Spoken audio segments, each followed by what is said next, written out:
এই যে ৫৬,০০০ বর্গ মাইল আমার সোনার বাংলা, এই সোনার বাংলার চাইতে কয়েক গুণ বড় ইন্ডিয়া, ঠিক কিনা? ইন্ডিয়ার চাইতে কয়েক গুণ বড় আমেরিকা, আমেরিকার চেয়ে কয়েক গুণ বড় রাশিয়া। এরকম বিশাল বিশাল দেশ মানচিত্রে আমাদের বাংলাদেশকে খুঁজেই পাওয়া যায় না, ঠিক কিনা বলেন? এই যে বিশাল বিশাল ১৯৩টা দেশ নিয়ে আমাদের এই পৃথিবী, এরপরেও ৩ ভাগের ২ ভাগে আছে পানি আর ১ ভাগে আছে বসতি। এই যে আটলান্টিক মহাসাগর, প্রশান্ত মহাসাগর, ৭টা বড় বড় মহাসাগর এই পৃথিবীতে আছে কিনা বলেন? তাহলে পৃথিবী কত বড়, অথচ এই পৃথিবী একটা গ্রহ। পৃথিবী কি? এই পৃথিবীর মতো ৮টি গ্রহ সূর্যকে কেন্দ্র করে ঘুরতেছে। তাহলে সূর্যটা কত বড়, অথচ সূর্য হচ্ছে একটা তারকা। সূর্য কি? সূর্য একটা স্টার। এরকম সূর্যের চাইতে হাজার হাজার কোটি গুণে বড় বড় অসংখ্য তারকা আছে কিনা বলেন? এই তারকাগুলা একসাথে যেখানে চলে এইটাকে বলে ছায়াপথ। হাজার হাজার লক্ষ কোটি মিলিয়ন বিলিয়ন তারকা ওই ছায়াপথে একসাথে ঘুরে বেড়ায়। আর ওই আসমানে এমন একটা গর্ত আছে যেটাকে বিজ্ঞানীরা বলে ব্ল্যাক হোল, কৃষ্ণ গহ্বর। এই কৃষ্ণ গহ্বরের কথা পবিত্র কুরআনে আছে। ৫৬ নম্বর সূরা ওয়াকিয়া ৭৫ নম্বর আয়াত। আল্লাহ বলেন, ফালা উকসিমু বিমাওয়াকিন নুজুম, কসম ওই জায়গার যেই জায়গায় তারকারা হারায় যায়। আর তারকা হারায়া যায় কোথায়? আজকের বিজ্ঞানীরা বলতেছে ওই ব্ল্যাক হোল এমন বিশাল বড় একটা গর্ত, ওর পাশ দিয়া যখন তারকারা যায়, স্লিপ কেটে ওই জায়গায় তারকারা যদি একবার পড়ে যায় আর উদ্ধার হইতে পারে না, ওইখানে হাজার হাজার তারকা হারায় যায়। বলেন আল্লাহু আকবার। আল্লাহ তাআলা এই ব্ল্যাক হোলের কথা কোরআনে বলেছেন। আর যেই তারকাগুলো হারায় যায় ওই কথা আল্লাহ তাআলা ৫৩ নম্বর সূরা নজম ১ নম্বর আয়াতে আল্লাহ বলেন, ওয়ান নাজমু ইজা হাওয়া, ওই তারকার কসম যেই তারকা হাওয়া হয়ে গেছে, অর্থাৎ হারিয়ে গেছে। ওই যে কৃষ্ণ গহ্বরের মধ্যে তারকারা হারায় যায়, তাহলে চিন্তা করেন ওই কৃষ্ণ গহ্বরটা কত বড়। এই যে পৃথিবী, এই যে মঙ্গল গ্রহ, পৃথিবীর চাইতে বড় বড় গ্রহ আছে কিনা কথা বলেন? মঙ্গল গ্রহ, বৃহস্পতি গ্রহ এই পৃথিবীর চাইতে কয়েক গুণ বড়। এই যে তারকা, এই যে সূর্য, এই যে গ্যালাক্সি, এই যে মিল্কি ওয়ে, এই যে কৃষ্ণ গহ্বর, এই যে ব্ল্যাক হোল, এই যে ছায়াপথ, এই সবগুলাই প্রথম আসমানের নিচে। বলেন সুবহানাল্লাহ। আল্লাহ তাআলা সূরা সাফফাত ৬ নম্বর আয়াতে বলেন, ইন্না যায়্যানাস সামাআদ দুনিয়া বিজিনাতিল কাওয়াকিব, আমি আল্লাহ দুনিয়ার আসমানের নিচে তারকা রাজি দ্বারা এই আসমানটাকে সৌন্দর্যমণ্ডিত করেছি। বলেন সুবহানাল্লাহ। কথা যদি বুঝে থাকেন, এই যে ১৯৩টা দেশ নিয়ে পৃথিবী, পৃথিবীর চাইতে আরো বড় বড় গ্রহ, এই গ্রহদেরকে নিয়ে একটা সূর্য, সূর্য একটা স্টার, স্টারের মতো আরো হাজারো কোটি কোটি কোটি গুণে স্টার এই আসমানের নিচে আছে। আমি আল্লাহ তাআলা বলছেন যে আমি আল্লাহ প্রথম আসমানের নিচে এই তারকাগুলো সাজায় রাখছি। এখন বলেন আসমান কয়টা? আসমান কয়টা? সূরা মুলক ৩ নম্বর আয়াত আল্লাহ বলেন, আল্লাযী খালাকা সাবআ সামাওয়াতিন তিবাকা, আল্লাহ তাআলা সারিবদ্ধভাবে ৭টি আসমান একসাথে স্থাপন করেছে। বলেন সুবহানাল্লাহ। এই আসমান থেকে এক আসমান, ওই আসমান থেকে আরেক আসমান, এইভাবে আসমান কয়টা কথা বলে না? আসমান কয়টা? জমিন কয়টা? তাহলে আসমান আর জমিনের পরিধি কত বড়? মানুষ তার ৩ পুরুষকে মনে রাখে। কয় পুরুষ? আমি যদি কাউকে জিজ্ঞেস করি বাপের নাম কি, বলতে পারবেন? দাদার নামও বলতে পারবেন, দাদার বাপের নাম বলতে পারবেন। অর্ধেক মানুষ পারবেন আর অর্ধেক মানুষ পারবেন না। কিন্তু যদি বলা হয় দাদার নাম কি, একটা মানুষ হাত তোলেন, হুজুর আমি আমার 3 পুরুষ আগে দাদার নামটা জানি, এমন কেউ আছেন নাকি? তার কবর কোথায়, কবে মারা গেছে, মৃত্যুবার্ষিকী, কোনো কিছুই আমরা মনে রাখি নাকি বলেন? আমি যেমন আমার দাদার নাম মনে করার প্রয়োজন বোধ করি না, আমার সন্তানেরও এই 3 পুরুষ পরে আমি যাদের জন্য আল্লাহকে ভুলে গেলাম, এই সন্তানের উত্তরসূরিরা আমার নামটাও মনে রাখবে না। বলেন ঠিক কিনা? আল্লাহ রাব্বুল আলামিন জানাই দিচ্ছেন 80 নম্বর সূরা 34 নম্বর আয়াত, আল্লাহ তাআলা জানাই দিচ্ছেন, ও গোলামেরা, তোমরা আমি আল্লাহকে ভুলে যেই সন্তানের জন্য, যেই সম্পদের জন্য আমি আল্লাহকে ভুলে আছো, ওই সন্তান তোমাকে কিয়ামতের ময়দানে সন্তান বলে পরিচয় দেবে না। ঠিক কিনা বলেন? ইয়াউমা ইয়াফিরুল মারউ মিন আখিহি ওয়া উম্মিহি ওয়া আবি ওয়া সাহিবাতিহি ওয়া বানি লিকুল্লি ইমরিইম মিনহুম ইয়াউমা ইযিন শানুন ইগুনি। আল্লাহু আকবার। আল্লাহ বলছেন ইয়াউমা ইয়াফিরুল মারউ, ওই দিন মানুষ পালায়ে যাবে, মিন আখিহি, তার ভাইকে দেখলে পালায়ে যাবে, ওয়া উম্মিহি, তার মাকে দেখলে পালিয়ে যাবে, ওয়া আবিহি, তার বাপকে দেখলে পালায়ে যাবে, ওয়া সাহিবাতিহি, তার স্ত্রী, তার বন্ধু বান্ধব, যত তার সঙ্গের সাথী ছিল সবাইকে দেখলে পালিয়ে যাবে, ওয়া বানিহি, তার সন্তানকে দেখলে পালিয়ে যাবে। লিকুল্লি ইমরিইম মিনহুম ইয়াউমা ইযিন শানুন ইগুনি, সবাই নিজে বাঁচার জন্য ইয়া নফসি বলে চিৎকার করবে, কেউ কাউকে নিজের পরিচয় দেওয়ার সুযোগ পাবে না। পবিত্র কুরআনুল কারীমের 39 নম্বর সূরা জুমার, আল্লাহ তাআলা এই কুরআন থেকে কারা হেদায়েত পাবে, এখানে যারা শুনতে আসছে সবাই কি হেদায়েত পাবে? জোরে বলেন। পবিত্র কুরআনের 39 নম্বর সূরা জুমারে আল্লাহ তাআলা এই কুরআন থেকে কারা হেদায়েত পাবে, কাদেরকে আল্লাহ এই কুরআনের মাধ্যমে সঠিক পথ দেখাবেন, কারা প্রকৃত জ্ঞানী, আল্লাহ তাআলা আমাদেরকে কুরআন আল কারীমের মধ্যে জানিয়ে দিচ্ছেন। বলেন সুবহানাল্লাহ। রব্বে কারীম বলেন, الذين يستمعون القول فيتبعون أحسنه أولئك الذين هداهم الله وأولئك هم أولو الألباب। الله رب العالمين বলেন, আল্লাযীনা ইয়াসতামিউনাল কওলা, যারা হৃদয় দিয়ে মন দিয়ে কথা শ্রবণ করে, আর শ্রবণ করেই তারা থেমে যায় না, ফায়াত্তাবিউনা আহসানা, এই কথাগুলোর মধ্যে যেই ভালো ভালো কথাগুলো বক্তারা, ইমামরা, খতিবরা শোনায়, এই কথাগুলোকে যারা মন থেকে মেনে নেয়, আল্লাহ বললেন উলাইকাল্লাযীনা হাদাহুমুল্লাহ, আল্লাহ তাআলা এই মানুষগুলোকেই হেদায়াত দান করবেন। ওয়া উলাইকা হুম উলুল আলবাব, আর এই মানুষগুলোই হচ্ছে প্রকৃত জ্ঞানী। সুবহানাল্লাহ। আমরা প্রকৃত জ্ঞানী হইতে চাই কি চাই না? তার মানে শুধু শুনলেই হবে না, আল্লাহ শর্ত দিচ্ছেন 2টা। কয়টা? কথা বলেন।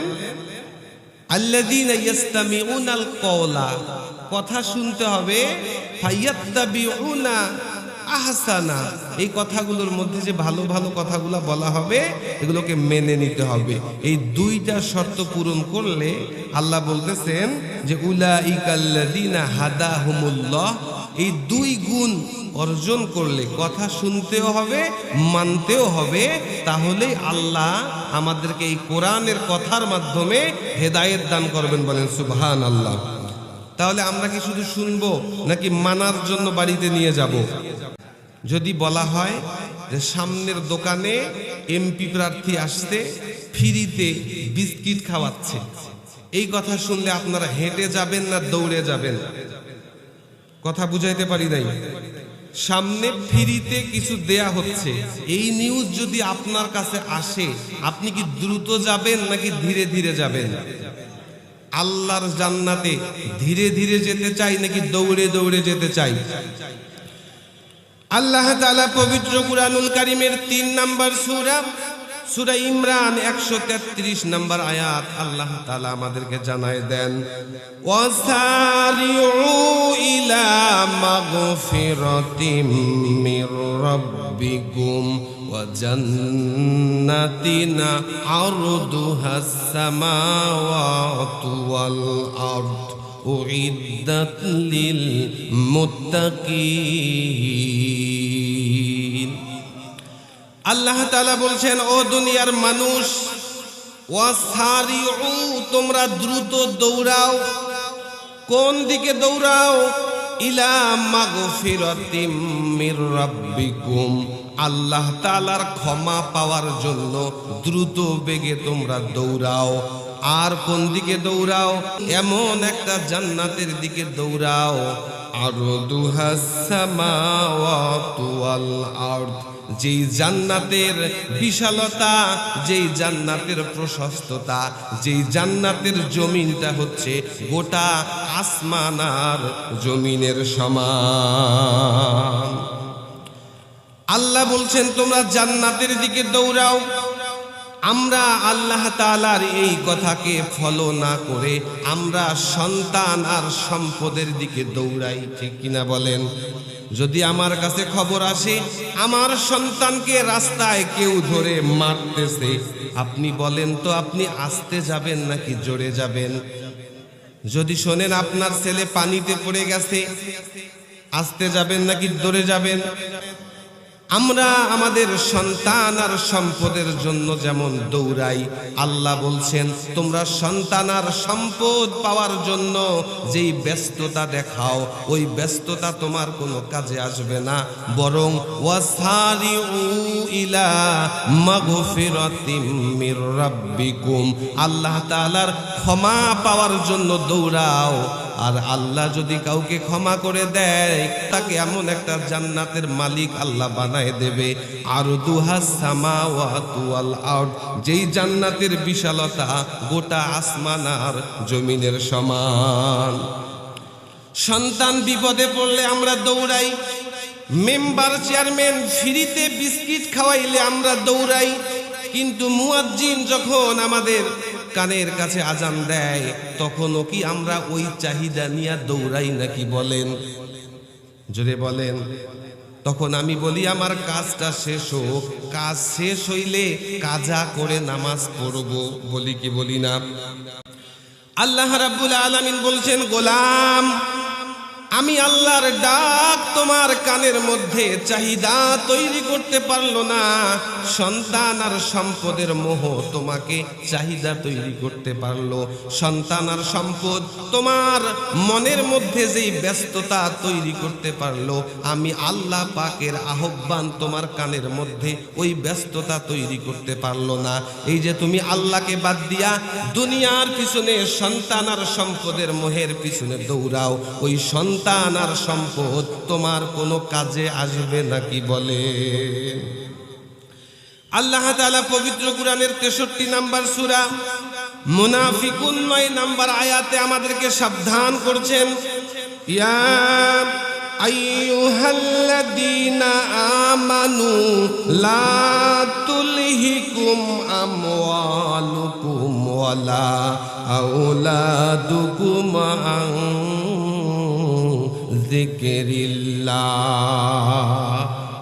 আল্লাহ তাআলা ডাক দিয়ে বলছেন, ইয়া আইয়ুহাল্লাযীনা আমানু, ও আমার ঈমানদার বান্দারা তোমরা শোনো, তোমরা যারা দুনিয়া নিয়ে ব্যস্ত হয়ে পড়েছো, সন্তান আর সম্পদের মোহে পড়ে আমি আল্লাহর আহ্বান তোমার কানে যাচ্ছে না, তোমাদেরকে আমি আল্লাহ সাবধান করে দেই, লা তুলহিকুম আমওয়ালুকুম ওয়ালা আওলাদুকুম আন যিকরিল্লাহ। তোমাদের সন্তান আর তোমাদের সম্পদ যাতে করে তোমাদেরকে আল্লাহর জিকির থেকে গাফেল না রাখে, আল্লাহর স্মরণ থেকে তোমাদেরকে আলাদা না রাখে, আল্লাহ তাআলার জিকির থেকে তোমাদেরকে ভুলে না রাখে। এই সন্তান আর সম্পদের মোহে যাতে করে তোমরা আল্লাহকে ভুলে না যাও। وَمَن يَفْعَلْ ذَلِكَ فَأُولَئِكَ هُمُ الْخَاسِرُونَ। আল্লাহ বলেন, যারা এই কাজটা করবে, সন্তান আর সম্পদের মোহে আমি আল্লাহকে ভুলে যাবে, ওই ব্যক্তি কিয়ামতের ময়দানে মারাত্মক ক্ষতির মধ্যে পড়ে যাবে। বলেন নাউজুবিল্লাহ। অনেক সম্পদ, অনেক সন্তান রেখে গেলেন, আপনি মারা যাওয়ার পরে তারা প্রথম আপনার জন্য চোখের পানি ফেলবে, কিন্তু আপনার জন্য কারোর জীবন থেমে থাকবে নাকি? বলেন, কথা বলেন। ও অবিবাহিত ছেলেকে রেখে গেলে সে কি বিয়ে করা বাদ দেবে? কথা বলেন। তারা কি খাওয়া দাওয়া বাদ দেবে? বাদ দেবে না। আজকে আমার সন্তানের জন্য আমি আল্লাহকে ভুলে যাই, রাসূলকে ভুলে যাই, ওই সন্তান আমাকে মনে রাখবে, ওই সন্তানের ছেলে আমি হব তার দাদা, আমাকে মনে রাখবে, তার ছেলে আমি হব তার দাদার বাবা, সে আমাকে একটু একটু মনে রাখবে, কিন্তু 3 পুরুষ পরে আমাকে আর কেউ মনে রাখবে? মানুষ তার 3 পুরুষকে মনে রাখে। কয় পুরুষ?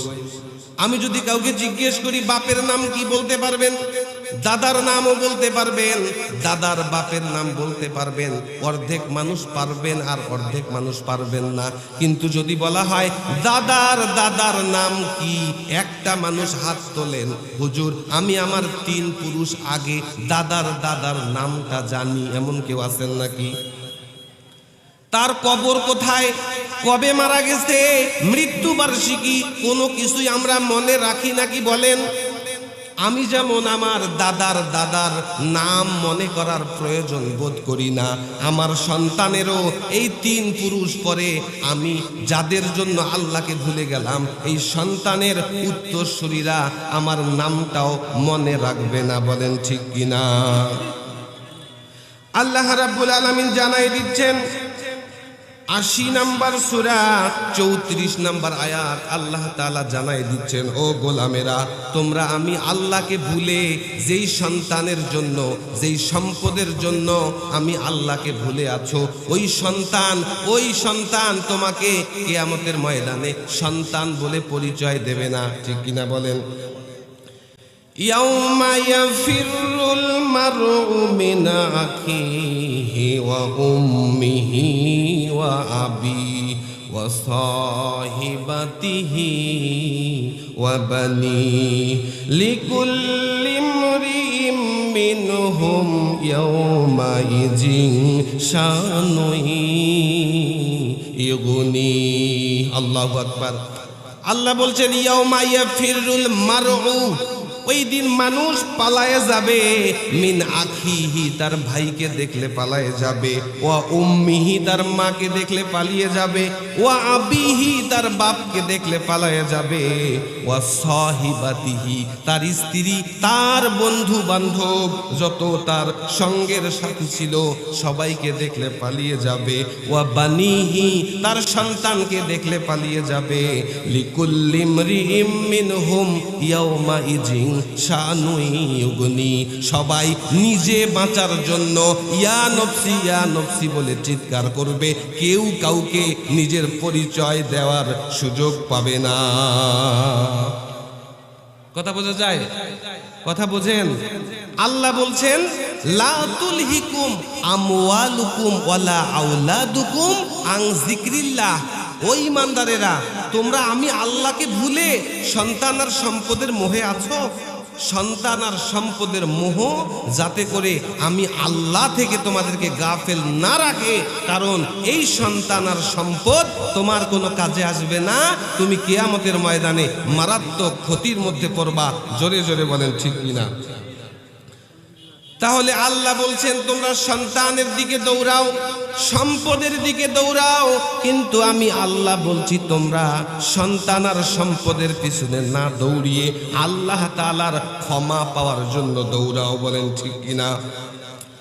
ওয়াসারিউ ইলা মাগফিরাতিম মির রাব্বিকুম ওয়া জান্নাতিন আরদুহাস সামাওয়াতু ওয়াল আরদ। আল্লাহ যদি ক্ষমা করেন এমন জান্নাতের মালিক তোমাদেরকে বানায় দেবে যেই জান্নাতের বিশালতা গোটা আসমান আর জমিনের সমান। বলেন সুবহানাল্লাহ। এমন অনেক গুনাহ করেছি পৃথিবীর কেউ না জানলেও জানেন কে। এমন অনেক গুনাহ করেছি নিজের স্ত্রী যদি জানে আর সংসার করবে না, ঠিক কিনা? এমন জীবনে অনেক গুনাহ আছে নিজের সন্তান যদি জানে সন্তান আর বাবা বলে পরিচয় দেবে না। এমন অনেক গুনাহ করেছি যেই গুনাহের কথা সমাজে প্রকাশ হয়ে গেলে সমাজের মানুষ আমাকে আর সমাজে রাখবে না। এমন গুনাহ আমরা মনে মনে করেছি কি করি নাই? বলেন। পৃথিবীর কেউ না জানলেও জানেন কে।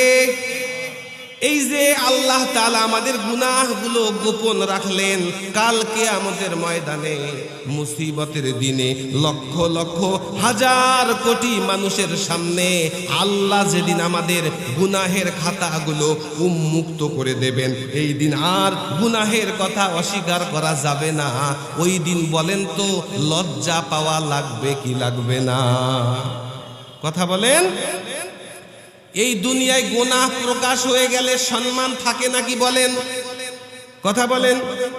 দুর্নীতির অভিযোগ যখন প্রকাশ হয়ে যায় আর কি রাস্তাঘাটে চলতে পারে না। 350 জন এমপি এক সময়ে আত্মগোপন করেছে, পৃথিবীর ইতিহাসে আর অন্য কোথাও নাই। বলেন ঠিক কিনা? ওরে খেলা হবে আজকে কেন নাই? আল্লাহ বলছেন খেলা তো ঠিকই হবে, কিন্তু খেলা তুমি খেলবা না।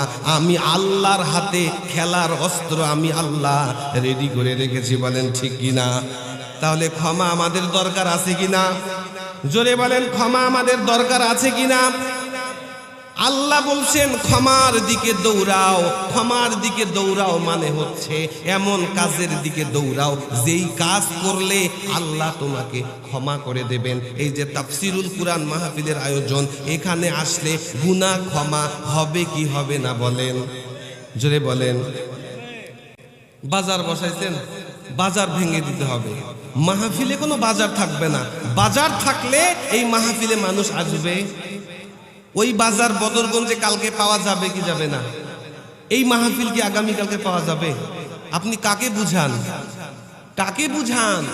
আপনি বলছেন আমার কানে তো আওয়াজ আসতেছে, আমি তো বাড়ি থেকে শুনতেছি।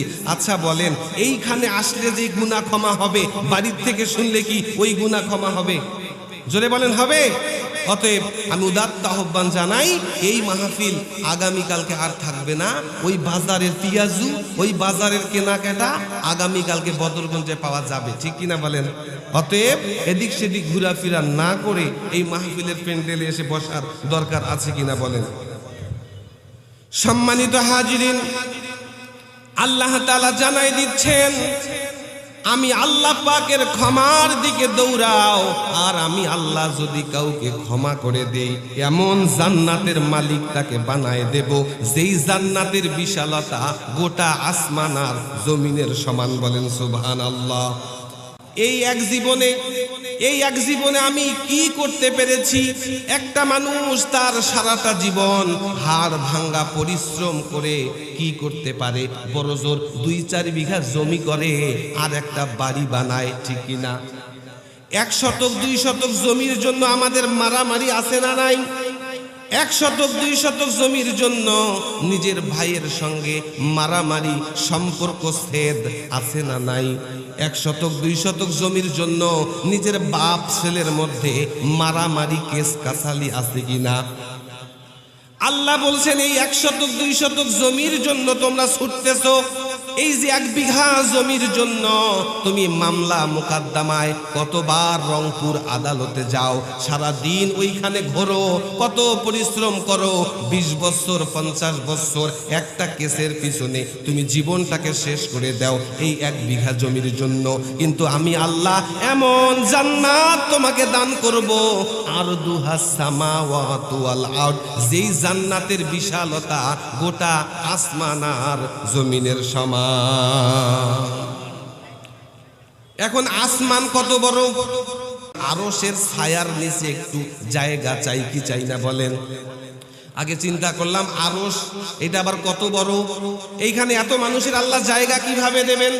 আল্লাহর নবী বলে আরশ একটা স্টেজ, এই যে স্টেজ এটার নাম আরশ, আর আরশের উপরে বসে আছে আল্লাহ তাআলার কুরসি, কুরসি মানে সিংহাসন। নবীজি বলেন এই 7 আসমান আর 7 জমিনকে একসাথে করে আল্লাহ তাআলার কুরসির পায়ের নিচে যদি রাখা যায়, নবী বললেন হাতের তালুর মধ্যে একটা সরিষার দানা রাখলে যতটুকু জায়গা দখল করবে, অন্য বর্ণনায় আসছে একটা বিশাল মাঠের মধ্যে একটা আংটি ফেলে দিলে ওই আংটি ওই মাঠের যতটুকু জায়গা দখল করবে। এই 7 আসমান আর 7 জমিনকে আল্লাহ তাআলার এই সিংহাসনের পায়ের কাছে রাখলে তার চাইতেও কম জায়গা দখল করবে। বলেন আল্লাহু আকবার। কথা বুঝেন? 7 আসমান আর 7 জমিনকে আল্লাহ তাআলার এই কুদরতি কুরসি চেয়ারের পায়ের নিচে রাখলে একটা সরিষার দানা হাতের তালুর যতটুকু জায়গা দখল করতে পারে, আল্লাহ তাআলার আরশের এই কুরসির নিচে ততটুকু জায়গা দখল করবে। বলেন আল্লাহু আকবার। নবী বললেন এই যে কুরসিটা আরশের উপরে রাখা আছে, কুরসি আরশের ততটুকু জায়গা দখল করেছে যতটুকু জায়গা একটা আংটি একটা মাঠের যতটুকু জায়গা দখল করতে পারে। আল্লাহু আকবার। তাহলে আরশ কত বড়, আমি কি বুঝাইতে পারছি? তাহলে আল্লাহ বলতেছেন আল্লাহর ক্ষমার দিকে দৌড়াও, আর আমি আল্লাহ যদি কাউকে ক্ষমা করি এমন জান্নাতের মালিক বানায় দেব, যেই জান্নাতের বিশালতা, যেই জান্নাতের প্রশস্ততা, যেই জান্নাত। কথা না বুঝলে বলেন, আর যদি বুঝে থাকেন জোরে বলেন জান্নাতের দরকার আছে কিনা? নামাজ পড়লাম, একটু দেখেন তো আমার নামাজটা শুদ্ধ হয় কি হয় না। বলে মুসল্লিরা বলে লজ্জায় নাক কাটা যায়, অহংকার দেখায়, আমি সমাজের মাতব্বর, আমি টাকাওয়ালা, এই 6000 টাকা দামের হুজুর, ওর কাছে জিজ্ঞেস করে নিজের মান সম্মানটা নষ্ট করব নাকি, বলে কিনা? ভাব নাই ভাব। সারা বাংলাদেশ মেরে খায়, মসজিদে গিয়া আল্লাহকে সেজদা করার সুযোগ হয় না, চেয়ারে বসে জমিদারি দেখায় এমন মুসল্লি আছে কিনা? যাদের জেনুইন সমস্যা তাদের কোনো ব্যাপারে কথা নাই, যারা আসলেই বসতে পারে না, হাঁটু বাঁকা করতে পারে না, কোমরের মধ্যে রড লাগানো আছে, যারা বসতে পারে না তারা চেয়ারে নামাজ পড়বে, এইটা ঠিক আছে। কিন্তু নামাজ পড়তে হবে বসে, শুয়ে অথবা দাঁড়িয়ে। আপনি জমিদারের বাচ্চা, চেয়ারে বসে নামাজ পড়ার ফতুয়া কোথায় পাইলেন? বলেন ঠিক কিনা? সারা দেশ ঘুরে আসলো, কোনো সমস্যা নাই, মসজিদে আসলে আল্লাহকে সেজদা দেওয়ার জন্য সুযোগ হয় না, চেয়ারে বসে জমিদারি মারে এমন মুসল্লি আছে না নাই? সারা জীবন নামাজ পড়ে আত্তাহিয়াতু শুদ্ধ নাকি ভুল এইটা জিজ্ঞেস করার জন্য ইমামকে কোনোদিন কাছে ডাকে বসায়। জানতে চাইলে কি মান সম্মান কমে? কথা বলেন, জানতে কোনো মান সম্মান কমে না।